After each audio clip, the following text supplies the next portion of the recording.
Hi, ഇന്ന് ഞാനും രോഹിത്തും കൂടിയിട്ട് കല്യാണം കഴിഞ്ഞിട്ടുള്ള നമ്മുടെ ആദ്യത്തെ വാലന്റൈൻസ് ഡേ ആഘോഷിക്കാൻ പോവാണ്. ഇത് വാലന്റൈൻസ് ഡേയുടെ അന്നെടുത്ത വീഡിയോ ആണ് കേട്ടോ. അപ്പം നമ്മൾ പ്ലാൻ ചെയ്തത് എന്താണെന്ന് വെച്ചാൽ മിനിസോയിൽ നമ്മൾ രണ്ടുപേരും ഒറ്റയ്ക്ക് പോയിട്ട് രണ്ടുപേർക്കും ഇഷ്ടമുള്ള എന്തെങ്കിലുമൊക്കെ ഗിഫ്റ്റ് മേടിക്കുക. എന്നിട്ട് നമ്മളൊരു ഡിന്നർ ഡേറ്റ് പ്ലാൻ ചെയ്യുന്നുണ്ട്. ആ സമയത്ത് നമുക്ക് ഗിഫ്റ്റ് എക്സ്ചേഞ്ച് ചെയ്യാം, അങ്ങനെയാണ് വിചാരിച്ചിട്ടുണ്ടായിരുന്നത്. അപ്പോൾ 1000 rupees നമ്മൾ ഈച്ച് ആയിട്ട് കൊടുത്തിട്ടുണ്ടായിരുന്ന ഒരു ബഡ്ജറ്റ് എന്ന് പറയുന്നത്.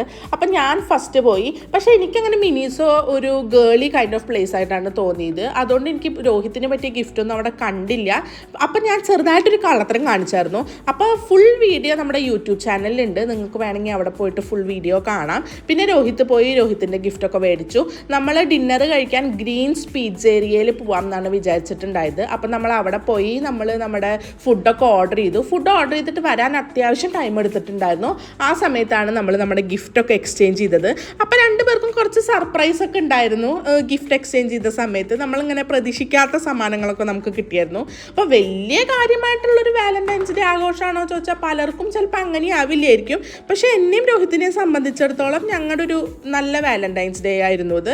അപ്പോൾ നമ്മുടെ കുട്ടി സന്തോഷങ്ങളൊക്കെ ഇങ്ങനെ ആഘോഷിക്കാൻ നമ്മൾ ജീവിതത്തിൽ എല്ലാവരും ശ്രമിക്കണം എന്ന് ഞാൻ പറയും. അങ്ങനെ പീച്ചൊക്കെ വന്നു, ചൂട് പീസ വായിൽ വെച്ചത് എൻ്റെ വായ മൊത്തം പൊള്ളി.